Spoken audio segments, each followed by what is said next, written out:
What's up, everybody? Tomorrow we get Season 2 Reloaded of Black Ops 6 and Warzone, so of course that means the patch notes came out today, and I'm still so thankful that they put these patch notes out the day before instead of the day of the new season.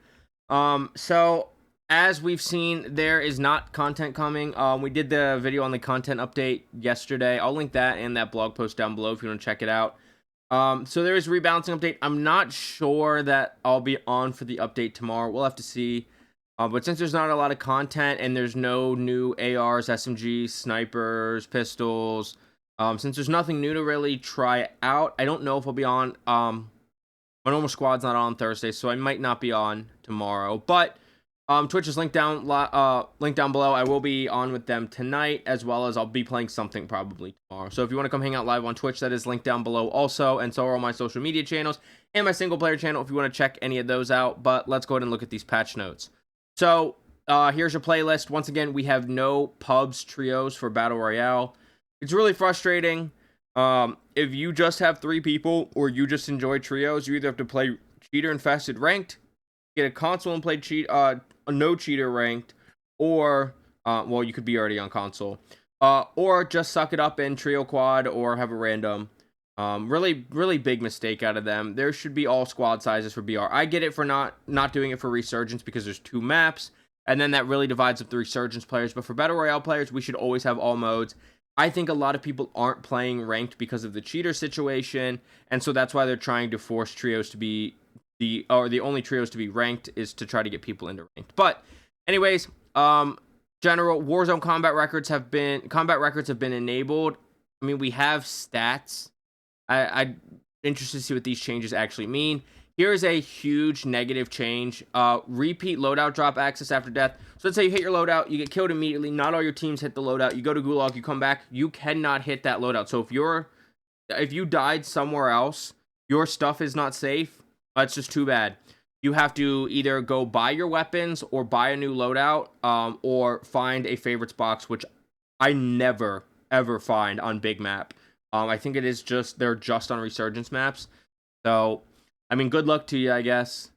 They're calling it long-standing cheese mechanics, but those have been, you've been able to re-hit loadouts for like all of Warzone, except that brief stint in Warzone 2 where there was no specific loadouts. And even then, you could hit your bot loadout. And it's particularly in Resurgence, involves a small percentage of players. So we're going to punish everybody because of a small percentage of players repeatedly using a loadout drop after death to duplicate their weapon. And then it says since players already dropped their weapons upon death and we've improved the skull iconography, we'll see, because sometimes it just doesn't even show up. It's really stupid. And we recognize new systems such as the weapon trade station can be exploited through this method to generate excessive rewards. People barely touch those anyway. This is really dumb, and I think this will end up getting reverted. Weapon trade station balancing trades now downgrade the weapon by only 1 rarity instead of 2. Trade interaction times have been significantly reduced, and fire sale trading offers have been improved. Loadout drop marker no longer takes priority when pinging near them. Stamina, I like this change. The stamina bar, it's being added to display the amount of tactical sprint a player has remaining, which is off by default. Players can enable it in settings with options to display it next to the squad widget or reticle. I will be trying to remember to turn that on tomorrow because I like that. Lethal tactical refill on loadout pickup. Matching lethal tactical equipment will now be refilled upon picking up a loadout instead of being dropped on the ground. So I thought this was a bug the whole time. Apparently this was a feature. If you didn't notice, let's say you had stim and impact grenades like I run. You had one of each in your pockets. You go hit loadout. Then you have one of each of those in your pockets instead of the ones that you already had plus the additional ones. I thought it was a bug. Apparently it was a bad feature because this game has just been a mess. Auto pickup lethal and tactical equipment. I like this one. If a player has empty or lethal tactical slots indicated by the white dots on the UI, they will now automatically pick up new equipment. So use the impact grenade. If I use my one impact grenade and I run over a Semtex, it's not picking up the Semtex. But if I have nothing in that slot, it will now go pick up that Semtex, which I like to help you not be left with nothing and at a disadvantage in a fight. It does lower the skill gap, but not in a significant way, so I do like that change. Kill cam delay, a short delay if a half a second's been added to at the start of the kill cam to prevent players from accidentally skipping to the next player. That's if you get a kill cam. We all know so often we don't. Airspace too crowded notification message will now also play when equipping a kill streak based on where the player is looking. So like when you pull the PA out of your pocket. If you're looking somewhere that's already occupied by a PA, it will tell you instead of having to pull it up and try to put it somewhere. It'll just tell you as soon as you pull it out, which I actually think is nice. XP text has positioned too close to the center of the screen has now been adjusted for better readability. Disconnect icon on scoreboard added support for a disconnect icon on the scoreboard to indicate when a teammate has disconnected. I guess that's only on the team or the squad widget. I guess it's not on the scoreboard. Gulag kill feed icon. A distinct kill feed icon has been added to differentiate between eliminations and the gulag or on the field. Okay. Kill feed visibility. Squad members can now see their teammates' eliminations both in and out of gulag. I actually don't like that. I'd rather it not be on the screen in gulag because I want as much visibility in that dog shit, dark ass gulag as possible. And what I didn't see when I went through this before recording this on the bugs either is the kill feed, which I think they'll fix and they just haven't mentioned, has been behind the squad widget and not higher up. And that's been an issue. Favorite loadout priority. A player's favorited loadout will now appear at the top of the loadout on the load crate. Something we had 3 years ago in Caldera is now back. Something that we had in El Mazrah a year and a half ago is now back. Something we had last year is now back. Like, this game has just been such a mess, and so many of these quality of life fixes end up being something that we had before or something we don't need or isn't good. D-pad functionality, winner circle. In the winner circle screen, controller players can now use the D-pad to navigate the menu. Players must hold down left on the D-pad to enable emotes. I'm pretty sure that's how it was at the beginning, and they're just making this quality of life. And most players don't really care about the winner circle and would actually rather get rid of it. So, I know my squad, we never sit in it long enough to actually see an emote. We get out of it as soon as possible. Improved icon fade distance while ADS. Increase the distance from the center of the screen at which icons begin to fade out while aiming down sights, providing a clearer view. That's a good change. Recon drone damage feedback. Players using the recon drone will now receive feedback when taking damage from enemy players' environmental hazards like gas. That's a good change. Loot distribution of perk packs. Made improvements to how perk packs overlap with other items when dropped on death. That's fine. Enemy advanced UAV voiceover. A voiceover line will now play when 3 enemy UAVs are used, signaling an advanced UAV is active. That's a good change.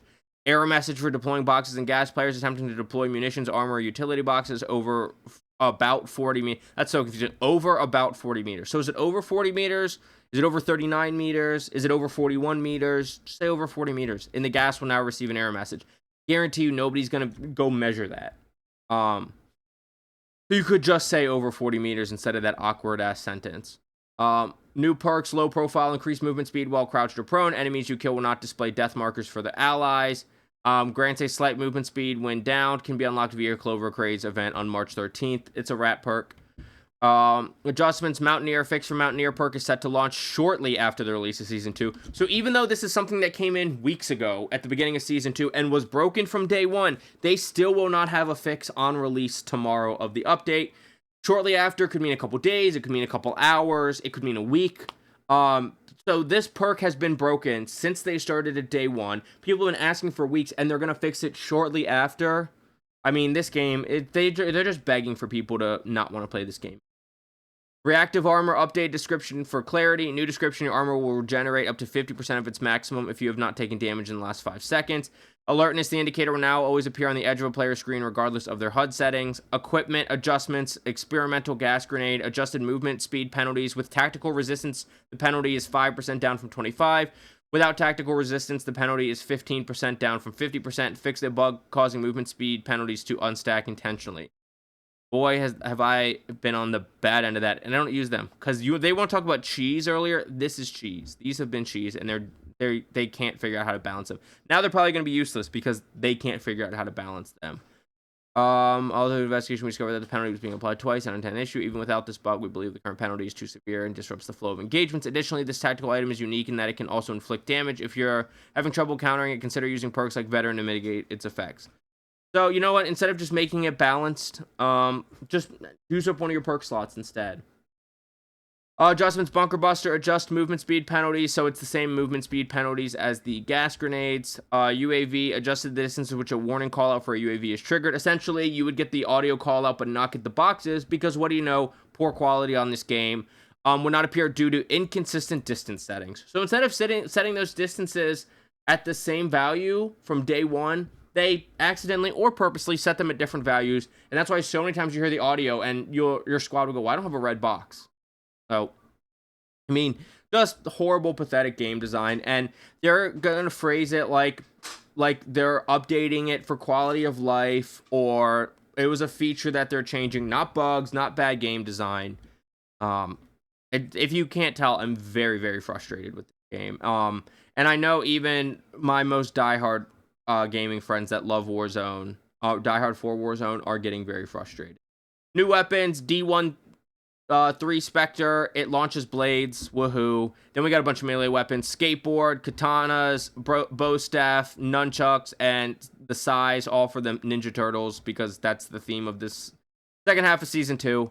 New attachments, belt fed for the PU, the XMG, GPMG, Fang, with a large helping of extra ammo continuously fed to the weapon through sustained fire, which what they don't put in here is your barrel will overheat. General adjustments, they reduce idle sway, weapon bob, and turn sway on Modern Warfare 2 and 3 weapons. Now they just need to do it. Now they just need to fix the visual recoil on them, and those weapons can actually become usable. But until they fix the visual recoil, most of them aren't really very usable, TTK aside. High velocity, bullet velocity benefit increased, remove damage range penalty. Low grain ammo, gun kick benefit increased, recoil control benefit increased, remove damage range and bullet velocity penalties. High grain ammo, remove gun kick and recoil control penalties. Round nose, what gun has the round nose ammo? Added an 8% bullet velocity benefit, remove damage range penalty. Mono, bullet velocity benefit increased from 8 to 12%, added a firing aim stability benefit, remove gun kick and recoil control penalty. Our goal here was to remove the penalties from the most used Modern Warfare 2 and Modern Warfare 3 ammo types to make them less of a trade-off to take. You just need the visual recoil, because it's still a huge problem for those guns. Magazine attachments, remove movement speed penalties on all MW2 and 3 extended magazines, reduce handling penalties on all MW2 and 3 magazines, and remove penalties from medium-sized extended magazines on MW2 and 3 ARs and SMGs. So now what everyone's really looking for, the AK-47's medium damage range, it had its range buffed, and then its minimum damage range for long range, it had its damage and its range buffed. I still think it's going to have a little too much recoil to really make it meta. I think it'll be really good on the resurgence maps where engagements are almost always closer, but I don't think you'll see a lot of it on BR. Cypher 91, its maximum damage range was increased, its medium damage range was increased, and then its minimum damage and damage range was increased, as well as its leg multipliers are increased. So this was the best AR sniper support, in my opinion, and now it is definitely the best. And with that minimum damage increase and the medium damage range increase, this could be the meta. Its recoil isn't too crazy, but I think we could be looking at this as the meta. Then we have the Krieg C, which all of its damage ranges were increased and its leg multipliers were increased. I don't think it's quite going to be meta. I think it's usable, but I don't think it's quite going to be the meta. The Model L's maximum damage range got nerfed, and its range went down, while its minimum damage went up, and its minimum damage range went down significantly. With this combined with the bouncy horizontal recoil, I think the Model L will be out of the main meta spot. I'm guessing it's going to be the Cypher or the Ames. Maybe the XMG takes over. I doubt that, because a lot of people don't like LMGs. We'll have to see. The Ames has been a pretty good option. I believe, if I remember correctly, I had it as number 2 in my long range video, but that was weeks ago, and I've only been using the Model L. So I think it'll be the Cypher. Maybe I'm wrong about the AK, but I think it's going to be either the Cypher or the Ames for the meta. The XM4's minimum damage range damage got nerfed again. Its upper torso and lower torso and arm multipliers all decreased. Its extended mag 3, the 100 round aim down sight penalty increased again. Buffer stock, sprint to fire, and aim down sight penalties increased. Burst fire attachment, maximum damage range, and minimum damage all decreased. For the GPR, the CHF barrel had vertical and horizontal recoil penalties reduced or decreased, and the rapid fire horizontal penalty increased. I don't think anyone's running the GPR, especially not with either of these attachments, but whatever. The GPR is also another good option, I think, too, as well, to slip into the meta. We'll have to see. Its time to kill was pretty good, but its recoil was a lot stronger than the Ames without a way better TTK. So I don't think the GPR will be back up on top. Like I said, I think it'll be Ames or Cypher. C9 now does not have a medium damage range 2. Its maximum damage range was nerfed. Its medium damage range in 1 and 2 were combined into 1 range, and that was nerfed. But that does mean medium damage range 2, which is now over, now minimum damage range is over 22 meters. Maybe the C9 is still meta. I don't know what would take its place. You know, you have the compact and the PPSH, which kill the fastest, which the compact's next on this list. But they're just very shaky and they don't feel very good to use. Maybe the KSV takes over if the C9's nerfed too much. Not really too sure here what's going to take over for the close range meta. I guess it's either still going to be the C9 or it's going to be the KSV. I just don't think the PP's got a good enough time to kill either. Then the compact, its maximum damage range was increased, which led to its medium damage range 1 floor being that's not, I mean, I guess that's an increase technically. And its minimum damage range is left the same. The ADS speed improved and the upper torso and arm multipliers increased, so it will have an even faster time to kill overall and a little better range. It's just, if you've used the compact, I finally used it Monday night, and it just doesn't feel good. I know some people run it, and it's got a really good time to kill. It just doesn't feel great. And then you have the PP 919. Its maximum damage range decreased. Its medium damage range 1 and 2 damages were decreased. Its medium damage range 1 was decreased. Minimum damage. See, that's why it's confusing. So this number actually went up on the bottom here, and then when this number goes up here, it's a buff. But then its minimum damage range, which people aren't using this over 30 meters, but that was nerfed as well. The GPMG, its medium damage range was just deleted, so now it only has 1 damage drop off, but its close range or its maximum damage was decreased, while its damage range was increased. And minimum damage range was decreased, which is actually a buff. That should be green, but its minimum damage was increased some. Remove medium damage range 1, lower torso and leg multipliers increased, aim down sight improved. I don't see that. I don't see the GPMG slipping anywhere into the meta. Then you have the Fang, whose TTK is actually pretty good, but its recoil is kind of wild. And its recoil makes it not worth using. But the pre-fire delay was improved, slide to fire speed, dive to fire speed, aim down sight speed, movement speed, crouch movement speed, sprinting movement speed, and ADS movement speed all improved. Its movement speed wasn't necessarily what keeps it out of the meta. It's its recoil that makes people not want to use it. Plus, it's new and takes forever to level up and blah, blah, blah. But I don't see either the GPMG or the Fang taking over. Like I said, it could be the XMG, the Aims, or maybe the Cypher. The AEK, its maximum damage was increased, and so was its maximum damage range. Its medium damage range 1 was increased, and its minimum damage range was increased. If you put the full auto attachment, I think it has too much recoil to be meta. The TTK is definitely competitive, but the range, but the recoil's not. Then its extended mag 1 was increased. It has a good time to kill, and these buffs will make it a little bit better, but I just think the recoil's too much. The SWAT 556 burst delay reduced, rapid fire burst delay reduced. Star Call, small improvements to shot queuing to help prevent accidental follow-up shots when spamming the trigger. If you're spamming the trigger, you maybe deserve it. SVD, its minimum damage went up. It's so bad. No one's going to use this. Upper torso, leg multipliers, and bullet velocity all increased. Then melee weapons, lunge distance for baseball bat, knife, and power drill were all increased. The baseball bat has the longest lunge of these three, but also does, I think, the least amount of damage. That or the drill. Maybe they're about similar. And then the underbarrel crossbow, increased ammo count by 1, increased ADS zoom level, increased projectile velocity, and reduced initial vertical velocity. Reduces cases of overshooting targets in close range situations, make it easier to hit targets at range. Then there's just challenge tracking, really, adjustments. That's all it is. I'm going to skip those. And then I don't think there's anything too important for bug fixes. The only bug that when I was reading through this that really seemed common, one that I and people that I play with complained or dealt with, was this one here. Fix an issue where entering the water with a melee weapon equipped and then exiting the weapon would switch to the default to the backup pistol instead of a primary or secondary weapon. That was an annoying change. I'm glad that they are fixing, or not change. I'm glad they're fixing that bug. But I don't think there's anything else that was too important here again. There's nothing that was that common of a situation or that common of a bug. So, and then they said fix here a warning call out that would not play for enemies when another player called in three UAVs to activate adventure UAV. Up top, they put that as a quality of life change, and down here they have it as a bug fix. So, which is just ridiculous that they did that. Let's see. Fix an issue with incorrectly appears squad members and squad widget. Fix an issue kills our system gulag. I mean, that's not really that big of a deal.